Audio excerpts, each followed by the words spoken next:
नमस्कार दोस्तों, हमारे यूट्यूब चैनल एग्जाम लर्नर में आपका स्वागत है। दोस्तों आज के इस वीडियो में हम लोग यूपी टेट 2021 परीक्षा के लिए जो कि 28 नवंबर को आयोजित होने वाला है, पर्यावरण अध्ययन का 7वां प्रैक्टिस सेट आज हल करने वाले हैं। इसके पहले 6 प्रैक्टिस सेट हम हल करा चुके हैं। जो लोग नहीं देखे हैं, चैनल के प्लेलिस्ट में जाके आप वहाँ से सभी सेट को देख सकते हैं और साथ में बाल मनोविज्ञान का भी जो है प्रैक्टिस सेट शुरू कर दिया गया, उसे भी आप चैनल के प्लेलिस्ट में जाके देख सकते हैं। तो दोस्तों वीडियो को लाइक शेयर कर दीजिएगा, चैनल पर पहली बार आए हैं तो चैनल को सब्सक्राइब कर लीजिएगा, साथ में बेल आइकन को प्रेस कर लीजिएगा जिससे आने वाले अगले वीडियो का नोटिफिकेशन आपको पहले मिलता रहे। और पीडीएफ इसका हमारे टेलीग्राम चैनल पर मिल जाएगा, नीचे डिस्क्रिप्शन में टेलीग्राम का लिंक दे दिया गया है, वहाँ से ज्वाइन करके आप पीडीएफ भी डाउनलोड कर सकते हैं। तो आइए शुरू करते हैं। दोस्तों यदि आप यूपीपीएससी या फिर यूपी ट्रिपल सी एग्जाम की प्रिपरेशन करना चाहते हैं तो आप अनअकैडमी लर्निंग प्लेटफॉर्म ऐप से जुड़ के आप अपनी तैयारी को बेहतर तरीके से कर सकते हैं। और सब्सक्रिप्शन लेने के लिए हमारा रेफरल कोड यूज कीजिएगा एग्जाम लर्नर, जिससे आपको 10% का डिस्काउंट भी देखने को मिलेगा। सबसे पहले आपको Unacademy learning app play store पर जाके डाउनलोड करना होगा। उसके बाद अपने मोबाइल नंबर से आप लॉगिन करेंगे। लॉगिन करने के बाद आप अपना गोल सेलेक्ट करेंगे, यानी कि किस एग्ज़ाम की आपको प्रिपरेशन करना है। फिर उसी से रिलेटेड आपको जो है सामने वीडियो देखने को मिलेगा। अनअकैडमी ज्वाइन करने के एडवांटेज आप देख सकते हैं यहाँ पे। तो आप जो है अपना जो है ऑनलाइन क्लास जो है यहाँ पे ले सकते हैं और अपना जो भी डाउट है आप क्लियर यहाँ पे कर सकते हैं। UPPSC prelims GS paper first के लिए टेस्ट सीरीज चलाया जा रहा है अनअकैडमी पे, ये आप देख सकते हैं। नीचे डिस्क्रिप्शन में लिंक दे दिया गया, वहाँ पे जाके चेक कर सकते हैं। बैच कोर्सेज जो अवेलेबल हैं यूपीपीएससी मेंस ऑप्शनल का, ये आपका फरवरी 2021 से ही शुरू हो गया है, तो आप जो है इसे ज्वाइन कर सकते हैं। उसके बाद है Pragati complete batch for Allahabad high court R exam के लिए, इसे आप 8 नवंबर से बैच शुरू हो गया है, तो इसे भी आप जो है ज्वाइन कर सकते हैं। उसके बाद है लक्ष्य यूपीपीएससी 2022, इसमें आपको 1 साल में प्रीलिम्स और मेंस की जो है कंप्लीट तैयारी कराई जाएगी। नीचे डिस्क्रिप्शन में भी इसका भी लिंक दे दिया गया, वहाँ से जाके आप चेक कर सकते हैं। और भी जो कोर्सेज अवेलेबल हैं अनअकैडमी पे आप उसे भी ज्वाइन कर सकते हैं। और यहाँ पे फीस स्ट्रक्चर दिया गया है अनअकैडमी सब्सक्रिप्शन का, तो इसे भी आप जो है देख लीजिए। और ये रेफरल कोड हमारे यूज कीजिएगा एग्जाम लर्नर, जिससे आपको 10% का एडिशनल डिस्काउंट भी देखने को मिलेगा। तो उसके बाद जो है अनअकैडमी का सुपर कॉम्बो सब्सक्रिप्शन ऑफर अभी जो चल रहा है वो आपको जो है मिल जाएगा। और आप टेलीग्राम पे भी अनअकैडमी को ज्वाइन कर सकते हैं। तो आप जो है अभी अनअकैडमी ज्वाइन कीजिए और अपनी तैयारी को जो है बेहतर तरीके से करिए और एग्ज़ाम को आप आसानी से क्रैक कर सकते हैं। तो पहला क्वेश्चन है आज का, गुरु शिखर पर्वत चोटी कौन से राज्य में अवस्थित है? काफ़ी महत्वपूर्ण प्रश्न है ये। यहाँ पे पहला ऑप्शन सही हो जाएगा राजस्थान में। गुरु शिखर ये राजस्थान के सिरोही जिले में अरावली पर्वत की सर्वोच्च चोटी है। तो ये भी क्वेश्चन पूछा जाता है, गुरु शिखर ये किस पर्वत की चोटी है, सर्वोच्च चोटी है? तो ये आपका अरावली पर्वत की सर्वोच्च चोटी है। इसकी ऊंचाई है 1722 मीटर, वो भी समुद्र तल से। तो ये ऑप्शन यहाँ पे सही हो जाएगा। और दक्षिण भारत की पूछा जाता है, प्रायद्वीपीय भारत की सबसे ऊंची चोटी कौन सा है? तो अनाईमुडी हो जाएगा। ये भी काफ़ी फेमस क्वेश्चन हमेशा पूछा जाता है। तो दक्षिण भारत यानी कि प्रायद्वीपीय भारत का पूछा जाए सर्वोच्च चोटी कौन सा है? तो अनाईमुडी है। और यहाँ पे गुरु शिखर पर्वत चोटी पूछा गया है कौन से राज्य में अवस्थित है? तो राजस्थान में अवस्थित है। अगला क्वेश्चन है, संसार का सर्वाधिक सक्रिय ज्वालामुखी कौन सा है? तो यहाँ पे सी विकल्प सही होगा, कीलायु। वर्तमान में संसार का सर्वाधिक सक्रिय ज्वालामुखी कीलायु है, जो कि संयुक्त राज्य अमेरिका के हवाई द्वीप में ये स्थित है। अगला प्रश्न है, किस वर्ष में जनगण मन को भारत के राष्ट्रगान के रूप में अपनाया गया? तो अपनाया गया था 1950 में। सी विकल्प यहाँ पे सही हो जाएगा। संविधान सभा के द्वारा 24 जनवरी 1950 को जनगण मन को राष्ट्रगान के रूप में अपनाया गया।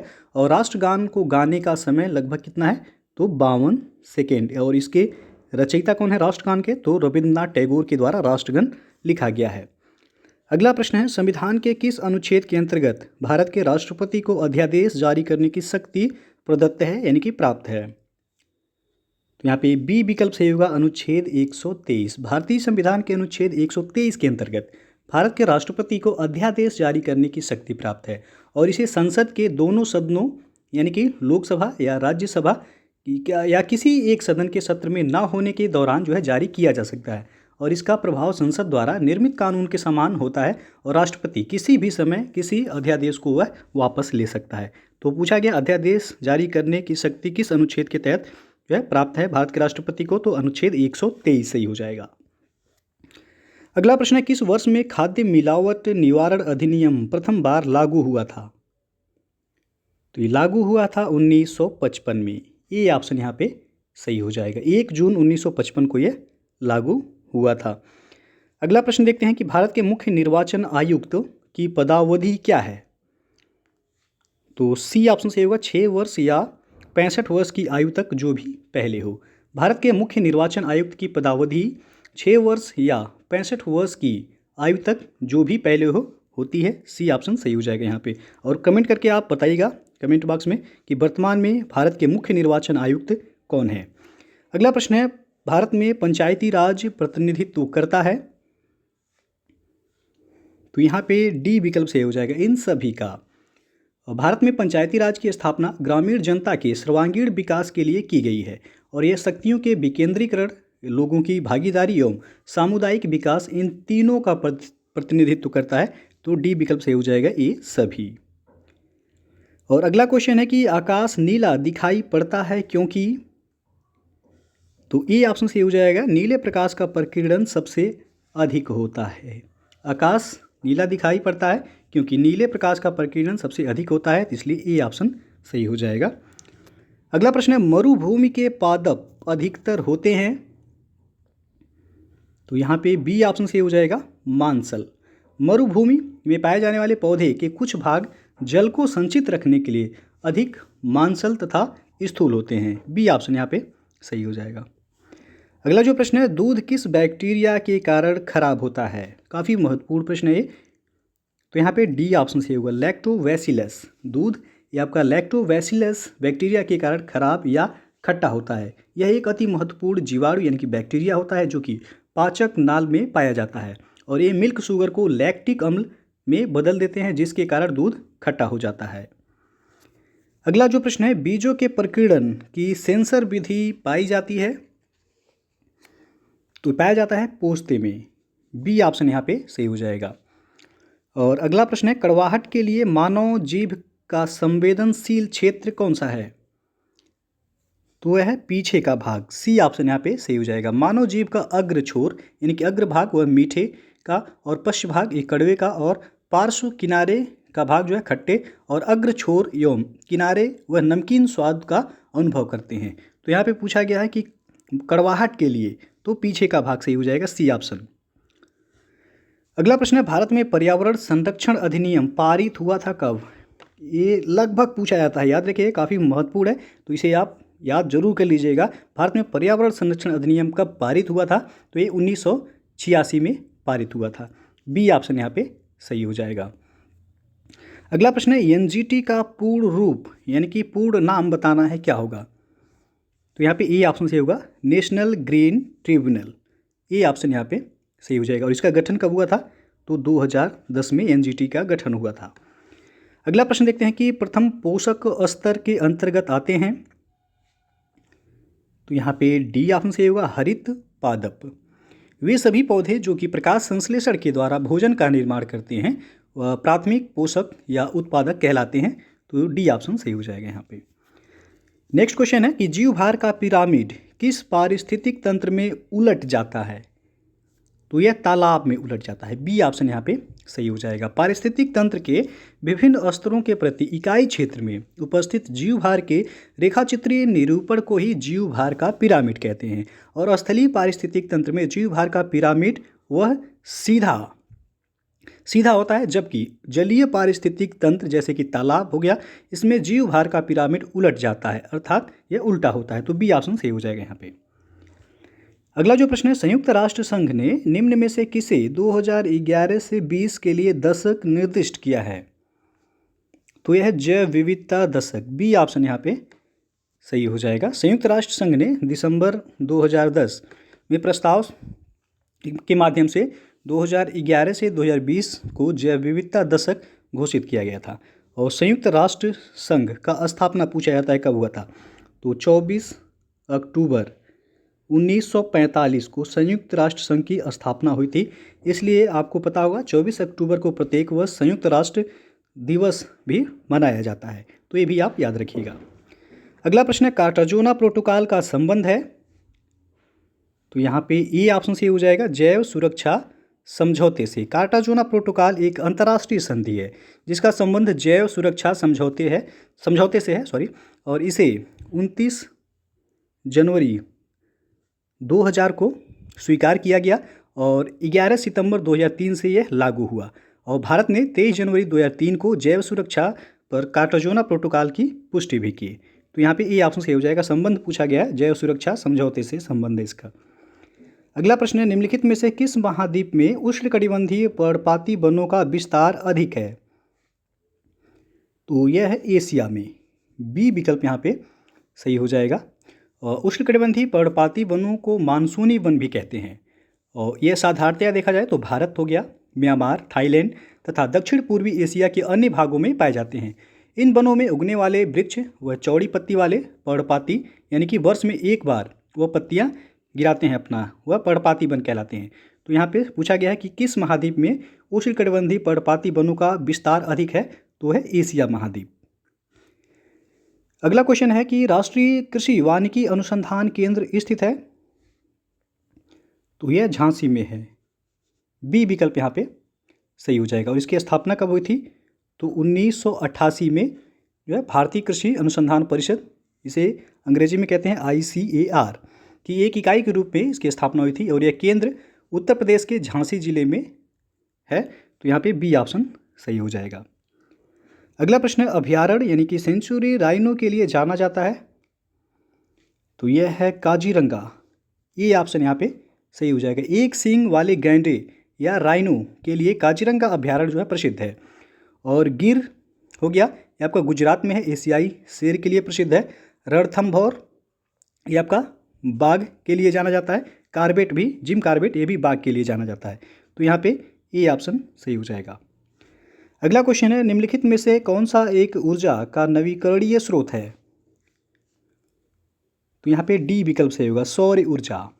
नवीकरणीय ऊर्जा ये प्राकृतिक प्रक्रिया के तहत लगातार प्राप्त होती रहती है, जैसे कि सौर हो गया, पवन हो गया, ज्वारीय, पनबिजली ऊर्जा, ये सभी प्राकृतिक संसाधन और नवीकरणीय ऊर्जा के उदाहरण हैं। और सौर ऊर्जा ये कभी न समाप्त होने वाली तथा प्रदूषण रहित ऊर्जा है और यह हमें सूर्य से प्राप्त होती है। अगला प्रश्न देखते हैं कि निम्नलिखित में से कहाँ अंतर्राष्ट्रीय समुद्री संगठन का मुख्यालय स्थित है? तो यहाँ पे ए ऑप्शन से हो जाएगा, लंदन में।